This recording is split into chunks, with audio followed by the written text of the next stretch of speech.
श्रीमद्गीतमस्तु मा चावते।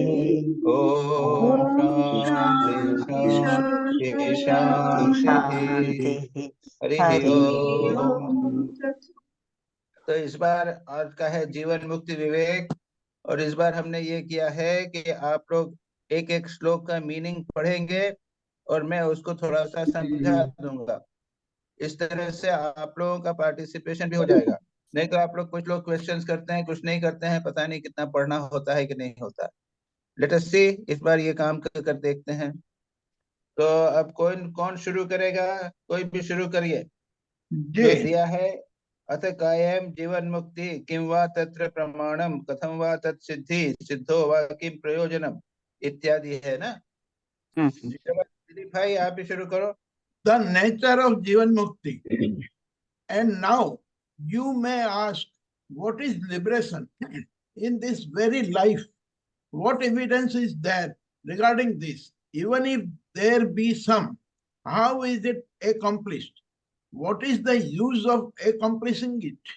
We will say, in answer to such a query, for a living man, the nature of mind thinking, I am the doer, I am the enjoyer, I am happy, I am unhappy, etc., leads to suffering and bondage.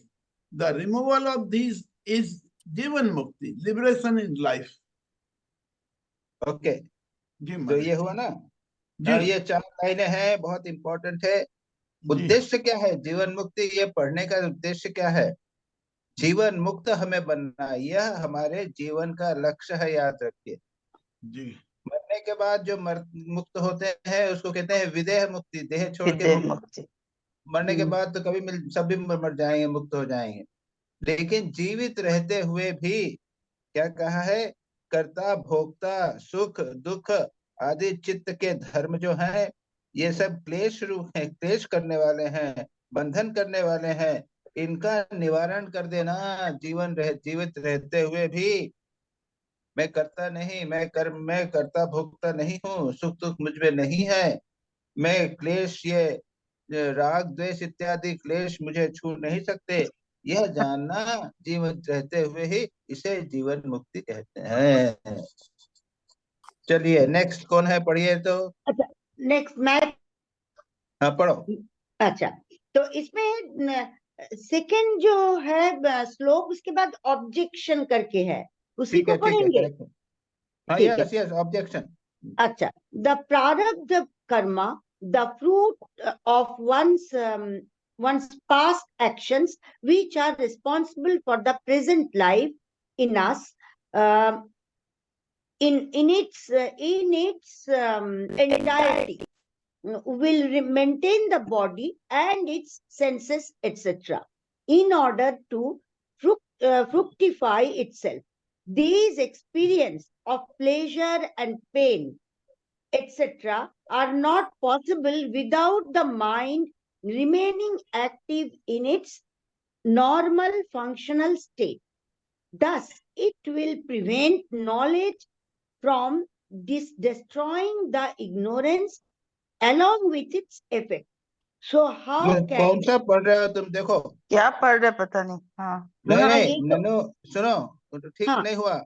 ननु जी अयम बंधा किम साक्षिणो निवार्यते किं वा चित्तात्। जी जी वही पढ़ रहे हैं।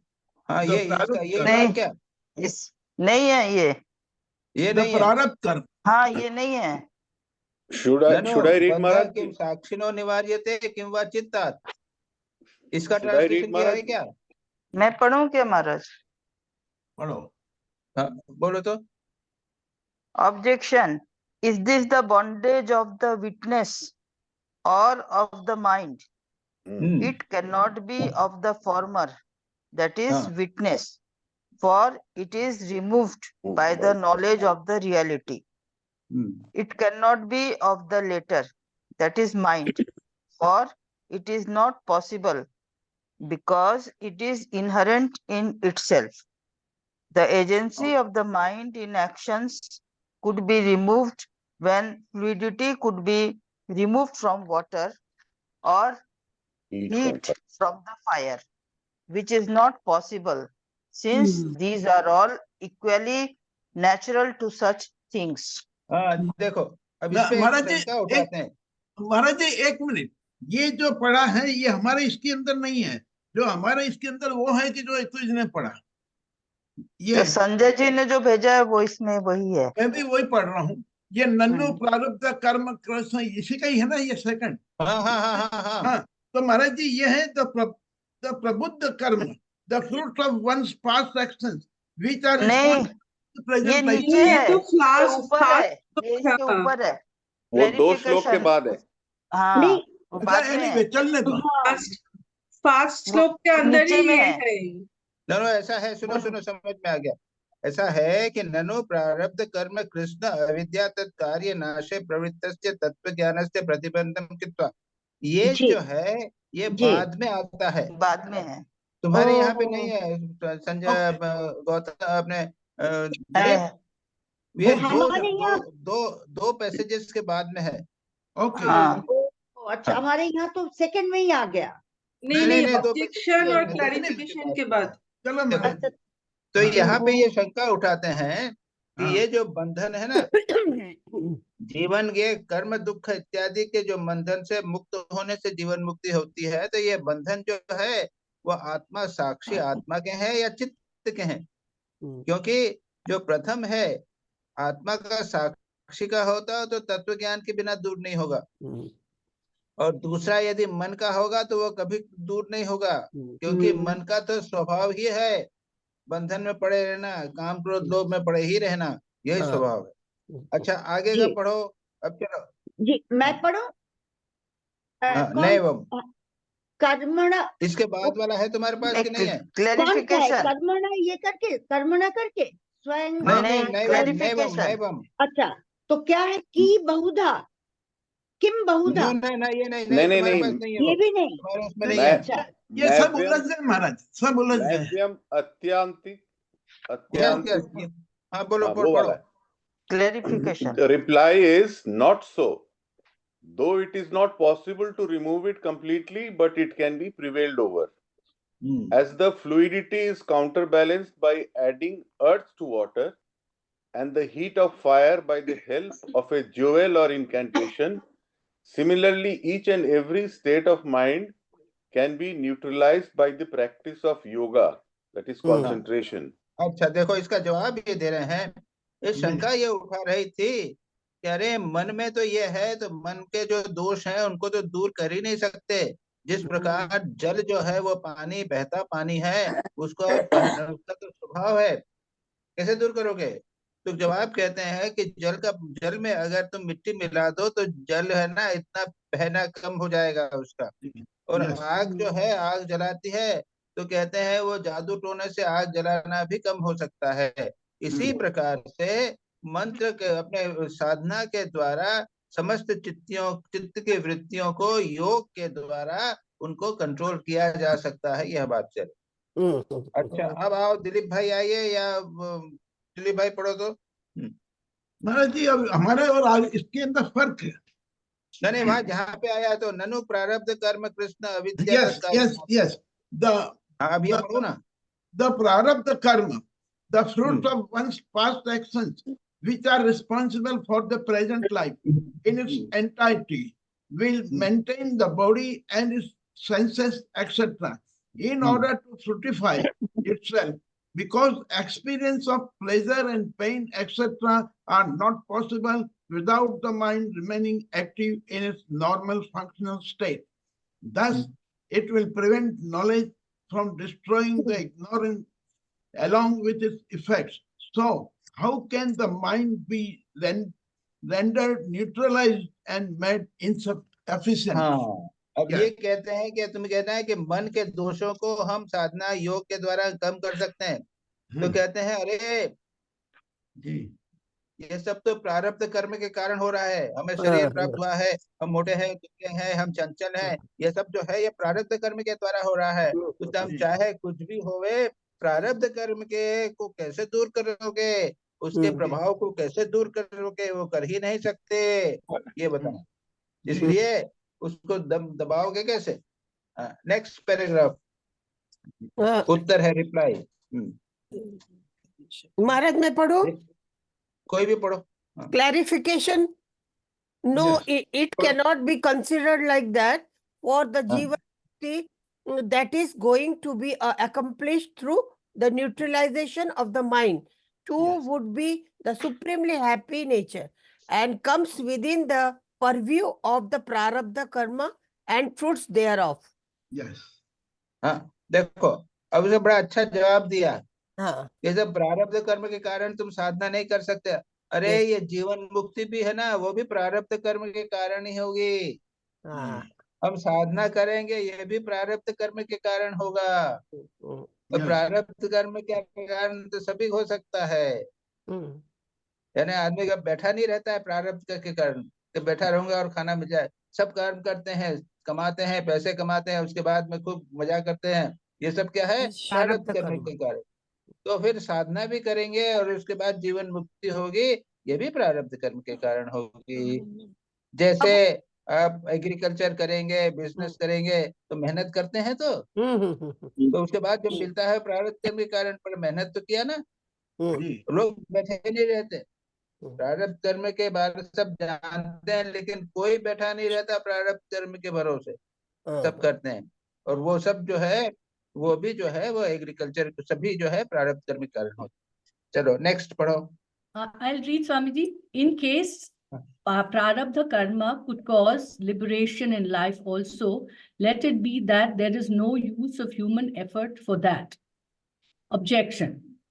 The karma being invisible in nature cannot produce its results without the help of some visible aids. नहीं, उसके ऊपर क्लैरिफिकेशन है, हो गया क्लैरिफिकेशन नीचे है, नीचे।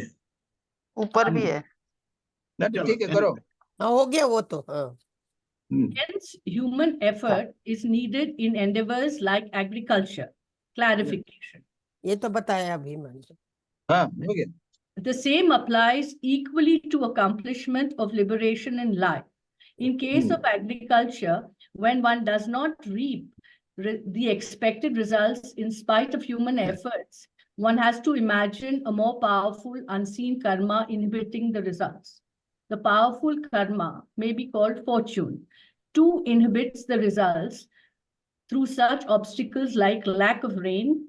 Inhibition can be counteracted through a more powerful karma like karishti. sacrifice. त्याग, karishti karma. यज्ञ। तो ये कहते हैं कि यही बात हो रही थी अभी, जो है ना प्रारब्ध कर्म की ही बात हो रही है। तो कह रहे हैं कि अगर प्रारब्ध कर्म के कारण हमारी योग साधना जो है वो ऑब्स्ट्रक्ट हो जाए तो क्या करेंगे? तो कहते हैं कि अगर बारिश नहीं हो, क्या प्रारब्ध करने के कारण बारिश नहीं होती, तो क्या करते हैं? वो एक कार्य के वो यज्ञ करते हैं। तो यज्ञ के कारण क्या है, उसकी जो बाधाएं हैं वो दूर हो जाती है। उसी प्रकार से कर्म के द्वारा, साधना के द्वारा, प्रारब्ध कर्म हमारी साधना के योग के द्वारा प्रारब्ध कर्म दूर होकर हमें जीवन मुक्ति हो जाती है। पढ़ लो उसको, इंग्लिश पढ़ लो फिर से पूरा। The same applies equally to accomplishment of liberation in life. In case of agriculture, etc., when one does not reap the expected results in spite of human efforts, one has to imagine a more powerful, unseen karma inhibiting the results. That powerful karma may be called fortune. That too inhibits the results through seen obstacles like lack of rain. That inhibition can be counteracted through a more powerful Karishristik Yagya.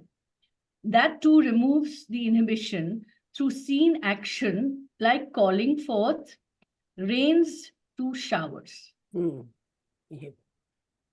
ठीक है, और उसके बाद में एक example दिया है, थोड़ा पढ़ो तो। In this manner, the giving up of their bodies by yogis such as Uttalak and Vatihvitahavya is justified. पढ़ो तो। Why elaborate further? You who are obsessed with the prarabdha karma cannot even imagine the futility of human effort like practice of yoga. or in the case the object operating prarabdha karma is more powerful than knowledge, we say let it be that practice of yoga is even more powerful than prarabdha karma. Only if it can happen, thus one can understand yogis like Uddalaka and Vittalya witfully giving up their bodies, transcending prarabdha.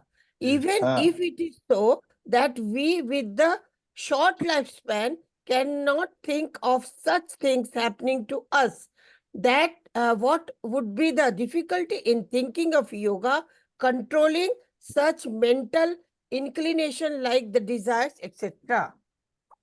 वो ये बोलना, यही बात करने को ही बात करते हैं। वो बार बार कहते हैं प्रारब्ध करना, ऐसी बात नहीं है। अगर खूब कृषि करके कुछ प्रश्न दूर करते हैं, उसी प्रकार से योग के द्वारा हमारे प्रारब्ध कर्म को दूर किया जा सकता है।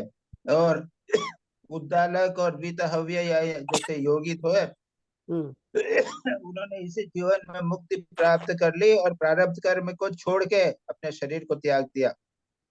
इसी प्रकार से हम लोग जो हैं, हमारा शरीर जो ज्यादा जीवन हमारा शॉर्ट है, लोग तो भी योग की सहायता से हम चाहे कोई भी कठिनाई को दूर करके अपने मन को कंट्रोल कर सकते हैं। महाराज जी, ये दो चीजें बता रहे हैं ना यहाँ पे, एक तो सेल्फ एफर्ट और दूसरा योग। यस, वो एक ही चीज योग है, एक ही है। हाँ, एक ही। अब पढ़िए। सेल्फ एफर्ट योग दोनों है। यस, चलो आगे पढ़ो कोई। पढ़ो। मैं पढ़ूं क्या? If the efficacy of human efforts as prescribed by competent authority, that is scripture, etc., is not accepted, then all the authoritative disciplines, right from medicine up to the sacred texts on liberation, would become useless. वो यही कहते हैं कि जो शास्त्र में लिखा है उसको स्वीकार करना पड़ेगा, और शास्त्र में पुरुषार्थ को स्वीकार किया गया है। अगर इसको स्वीकार नहीं करोगे तो दवाई खाने से ठीक हो जाते हैं, शास्त्र पढ़ने से लिबरेशन हो जाता है, ये सब कहने का क्या आवश्यकता? तो ये कुछ नहीं है। आगे चलो। Really, the fruit reaped may not be in proportion to the effort. By that alone, the efficacy of effort cannot be proved. Otherwise,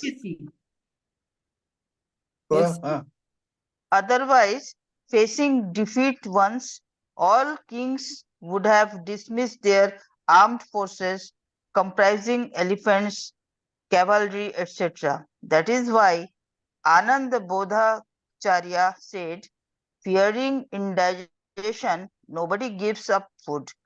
Fearing beggars, no one ceases to cook. Fearing onset of lice, nobody throws away clothing. वो कुछ नहीं, ये कहते हैं कि अगर ऐसा है कि थोड़ा सा हमने प्रयत्न किया और उसके बाद में जैसा फल मिलना चाहिए वैसा नहीं मिला, तो इसका मतलब ये नहीं है कि इससे जो हमने कर्म किया, पुरुषार्थ किया, वो यूजलेस हो गया। उसका ऐसी बात नहीं है, क्योंकि ऐसा यदि होता तो राजा एक बार युद्ध में हार गया तो फिर अगली बार फिर युद्ध करेगा ही नहीं।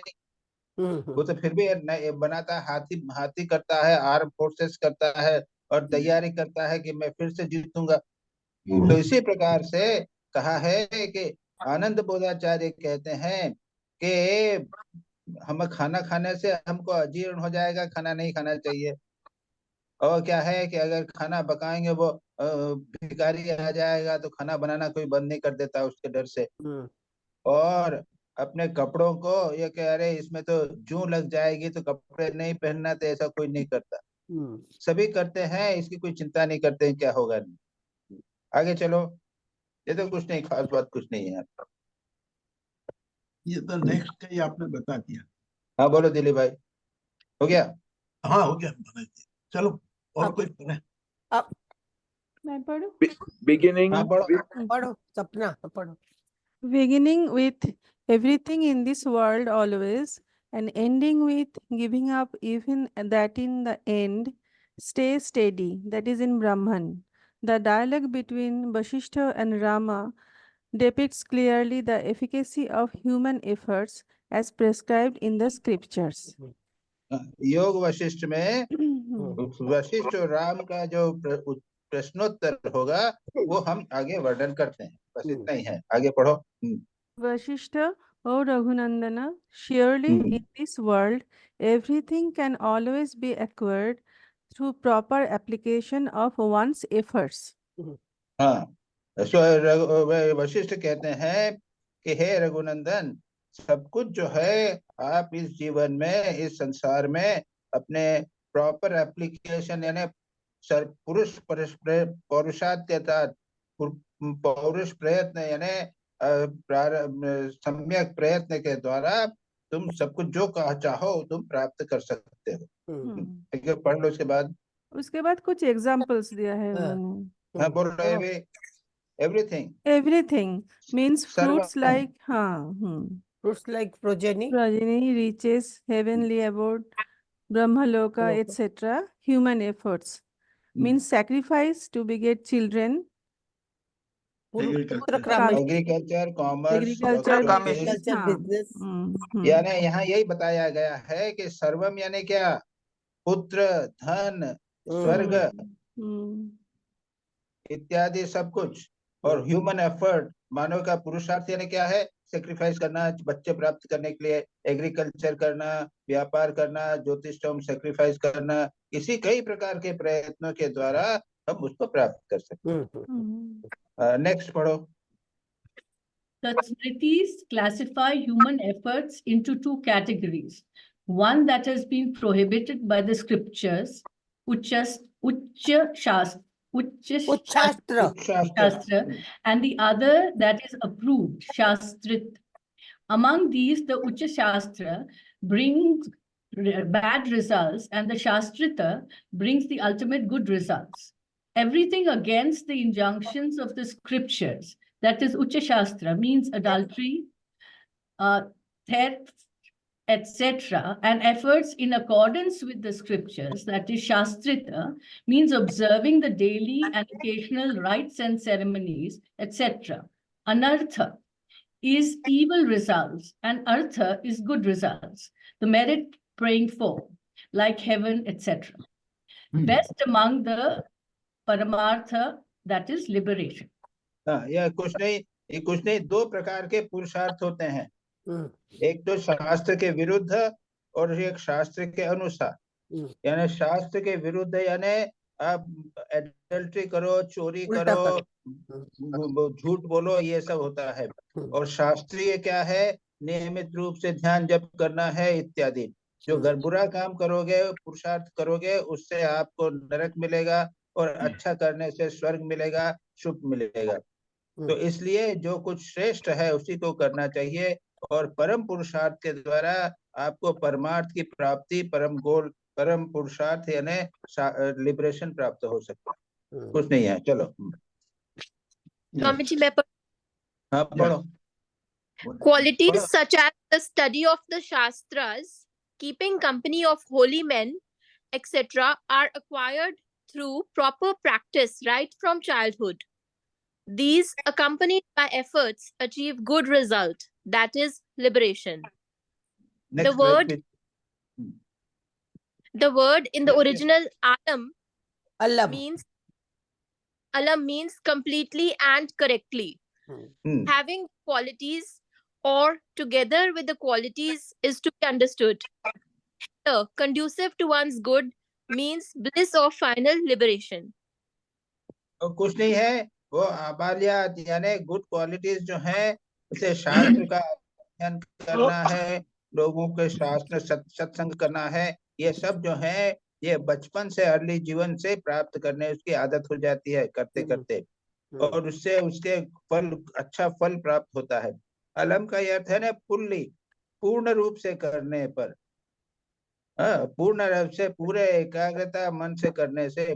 आबाल्यात अलम अभ्यस्त, पूरे एकाग्र मन से बचपन से करने से उसका बहुत फल हो जाता है, और गुणों से गुण प्राप्त हो जाते हैं, गुणे युक्त है यानी एकाग्रता प्राप्त होती है, और हित है यानी खुद का कल्याण होता है, आनंद प्राप्त होता है, और अल्टीमेटली मुक्ति हो जाती है। सारी की बात यहाँ कही। Yes. हाँ, राम पूछते हैं। महाराज अलम मतलब यही है क्या? बस इतना ही है काफी? न, अलम यहाँ पे अलम का अर्थ यहाँ पे क्या है? Fully, completely. फुल्ली, हाँ हाँ यही बोल। एकाग्रता से पूरी तरह से कर। O sage Vashisht, the potential desires or the impressions of my former actions lead me arbitrarily, and I have to comply. Powerless being that I am, how can I do otherwise? Vashishtha Krishna वो पूछते हैं, राम पूछते हैं कि मैं तो अपनी वासनाओं के द्वारा, धर्माधर्म अच्छे बुरे वासनाओं के द्वारा जो जीव के संस्कार के द्वारा उत्पन्न हुई है, उससे मैं इधर खिंचा हुआ जाता हूँ, मैं बलपूर्वक खिंचा जाता हूँ, मैं क्या करूँ समझ में नहीं आता। Vasanas पढ़ो। Vasanas and evil desires in an वो तो individual. हो गया, वो अच्छा, गुड हो गया। नेक्स्ट। वशिष्ठ कहते हैं, by whatever reason you are subject to impression of your past action, for the same reason you need to take initiative with full enthusiasm for all out effort, that is physical, mental and verbal. हाँ, क्योंकि तुम्हारे ऊपर पुराने पूर्व वासनाओं का प्रभाव है, इसलिए आपको शारीरिक, मानसिक और वाचिक सब प्रकार का प्रयत्न का पूरा पुरुषार्थ कर, स्व प्रयत्न ने पुरुष के सिवा और कोई पुरुषार्थ के सिवा और कोई तुम्हारा उपाय नहीं है। बार बार next. O Rama, the desires desires vasanas acquired in the past are of two kinds, good and evil. In your case, are they of both kinds or any one, good or bad? जब कहते हैं कि राम वशिष्ठ कहते हैं कि वासना दो प्रकार की है, अच्छी और बुरी। अब तुम बताओ, तुम्हारी जो वासनाएं हैं वो अच्छी बुरी वासना है या बुरी वासना है? अगर दोनों है, उसके बाद मैं पढ़ देता हूँ, अगर दोनों है या अच्छी और बुरी दोनों तुमको ले जाती हैं, तो क्या करना है? The other then this is the alternative. The other alternative implies if not both, then which one? यानी दोनों करती हैं या फिर एक करती है? चलो पढ़ो। Of the three desires, if you are being led by the good desires, then in that manner alone you will attain to the eternal state. Of तीन that बताए ना कि एक मेरे को बुरी वासनाएं खींचती, दूसरी है अच्छी बुरी दोनों, और तीसरा है अच्छी वासना। अच्छी, अगर अच्छी वासनाएं तुमको खींचती हैं तो तुमको कुछ नहीं करने की जरूरत नहीं है, वो अच्छी वासनाएं तुमको मुक्त कर देगी। Of the three alternatives, यानी मैंने attain eternal, यानी यदि अच्छी वासनाएं तुमको खींचती हैं तो तुमको अपने आप वो तुमको शाश्वत पद प्राप्त कराती। Of them, tatra means amongst the alternatives, the tat means then, that tinif karma Kramina. by that alone, by the वो बात हम लोग समझ गए, उसको करने की जरूरत नहीं। ओके।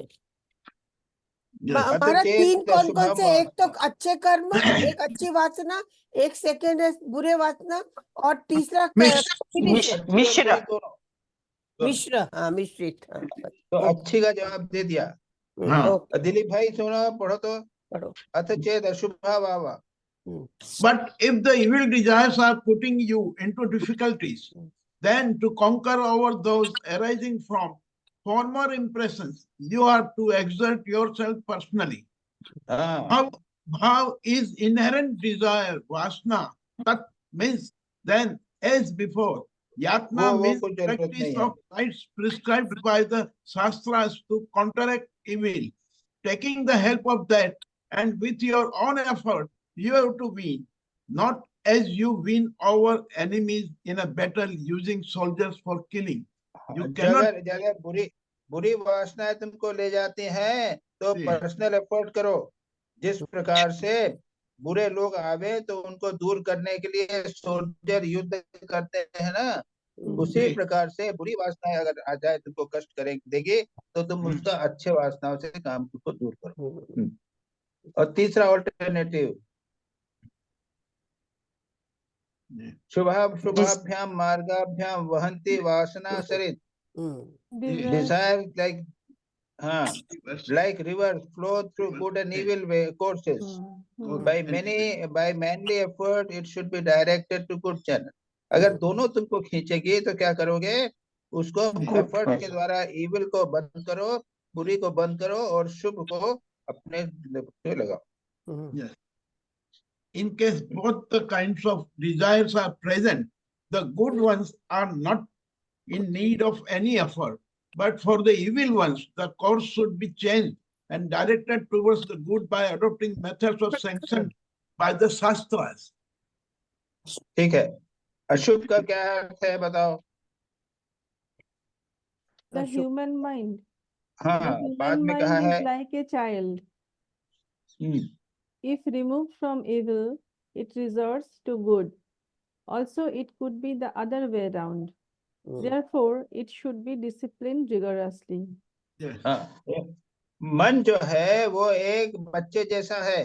वो क्या है कि उसको अगर तुम रोक दोगे बुरी में जाने से तो मन अच्छी में लग जाएगा, और अगर उसको छोड़ दोगे तो बुरे में चला जाएगा। इसलिए उसको मन को जरा स्ट्रांगली जंतो शचो तस्मात् चालियत, बलपूर्वक मन को बाहर दूसरी विषयों से जाने से उसको रोकना चाहिए। कोई बात नहीं, चलो। अब उसमें कोई जैसे बाहर दृष्टांत दिया है कि अगर जब बच्चा मिट्टी खाएगा तो क्या कहोगे उसको, क्या है कि दूसरी चीज खेलने की अच्छी चीज दे दो इत्यादि सब बताए। हाँ, उसके बाद में चलो आगे चलो, कोई पढ़ो। कितने लोगों ने ज्वाइन किया है संजय? 26 27 actually 27 तो ज्वाइन बात नहीं पढ़ नहीं रहे ये लोग, क्या बात है? Yeah. Or destroyer of enemies. The mind, The mind. The mind, which is like a child, should be trained to tranquility by persuasion, consolation, and caressing. In this soothing manner, it is disciplined at once, resorting to stronger measures, trying to expedite the matter, only brings the desired effect gradually. ठहरो। Yes. तो पढ़ो, नीचे का पढ़ लो। There are two ways to mollify and tie up a cow that has freed itself from its shed. The one is by fondling and tempering with fresh green grass. The other is by beating and shouting. By the first method, the cow is led to its stall at once. By the second, it runs helter-skelter, resists till the end, and perforce can be made to enter into the shed gradually. Similarly, there are two ways to persuade the mind to equanimity. One is to convince that friends and foes are alike, and the other, manly efforts such as pranayam, control of breath, and pratyahara, in order to restrain mental functions. By the first method of training, which is easy and comfortable, the mind is soon rendered calm. But by the second forceful way of physical yoga, the result is achieved only by degrees. दो प्रकार से मन को नियंत्रित किया जा सकता है। एक है एक सदैव उसको समझा के धीरे धीरे से मन को कंट्रोल करना, और दूसरा है बलपूर्वक प्राणायाम इत्यादि से करना। तो बलपूर्वक करने में समस्या होती है, बल भागता है मन और, लेकिन मन को अगर आप समझाओ कि भाई देखो ये काम नहीं है, इतना ही तुम ये तुम्हारे लिए बुरा है, इस प्रकार से करके अगर करोगे तो वो धीरे धीरे करने में अच्छा हो जाएगा, बलपूर्वक करने में उसका बुरा प्रभाव पड़ेगा। ठीक है। तो महाराज जी, इससे ये हुआ कि प्रत्याहार और प्राणायाम में फर्क है। प्राणायाम इज इजियर देन प्रत्याहार।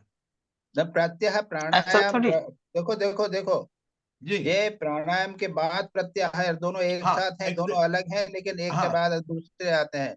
ये प्राणायाम प्रत्याहार की मेथड जो है वो कठिन है, इसके बदले मन को समझाओ। जी, क्या कहा है, उसको लालिए, बच्चे को जैसे खिलाते हैं ना, अरे बेटा आ जाओ, तो हठयोग के बदले मन को चित्त चित्त रूपी शिशु को उसको तुम मृदु भाव से समझाओ, लाओ और धीरे धीरे लगाओ। अरे भगवान का भजन करो, कीर्तन करो, ये सबसे better method. Right. Ji ji Maharaj. Next one, Maharaj. Yes. O destroyer of enemies, when good desires start arising in your mind by the practice of such quick acting method, know that your repeated effort has borne fruit.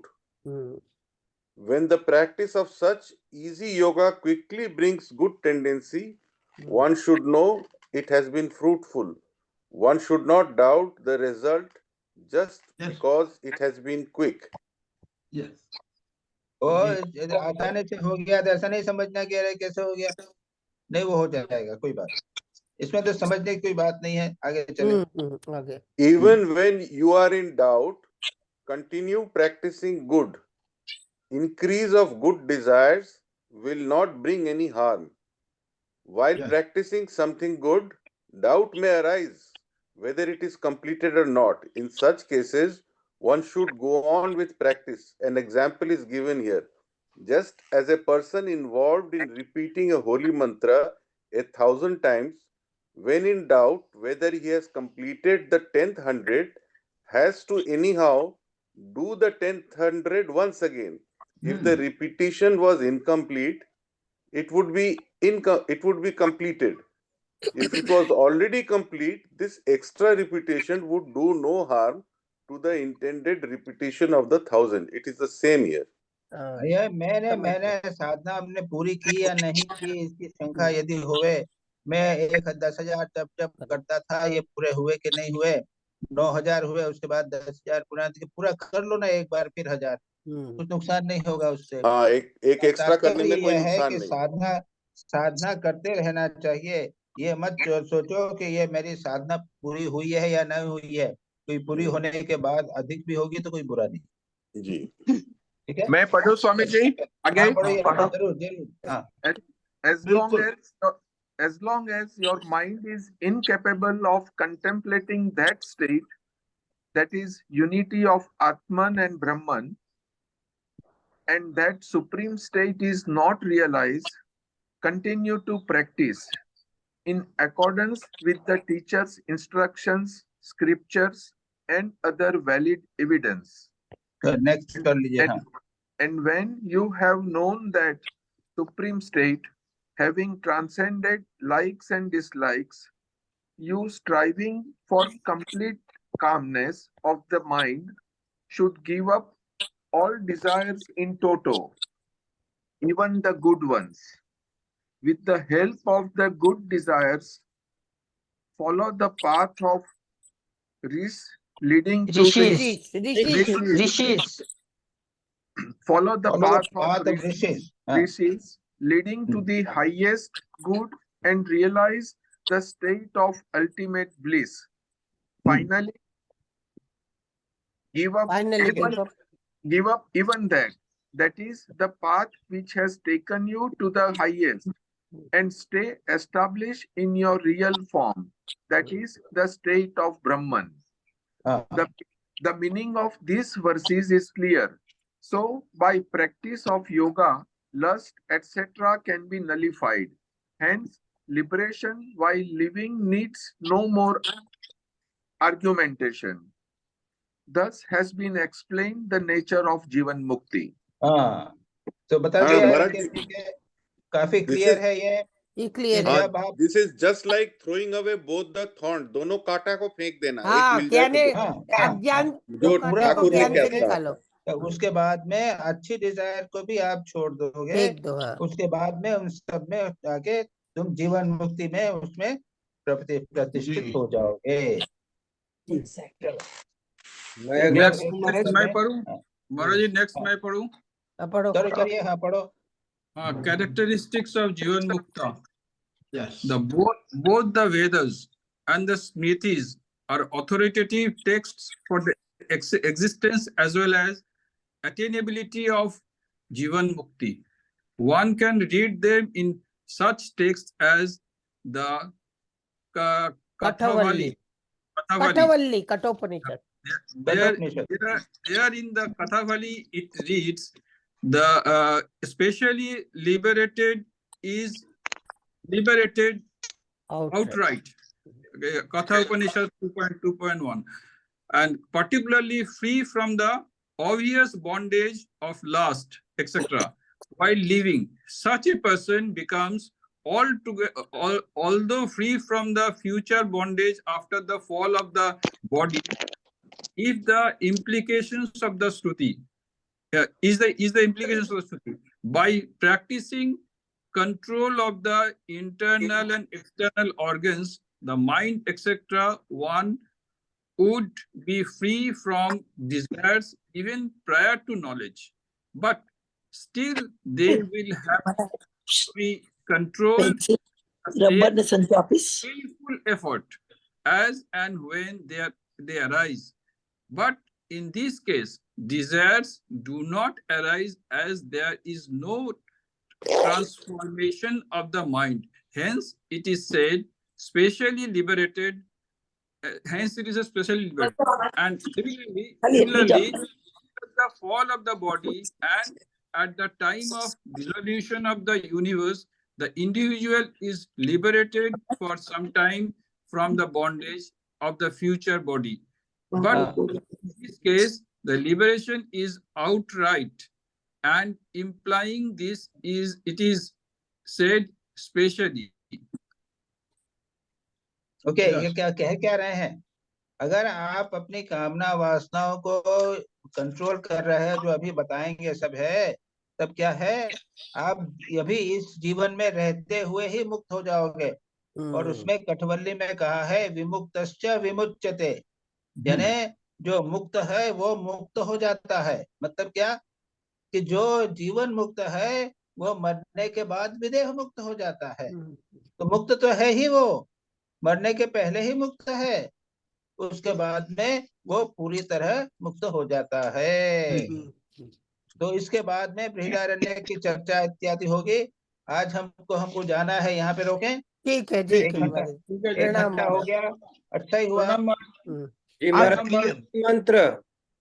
अच्छा, ओम शांति शांति हरि ओम Shri Ram. Next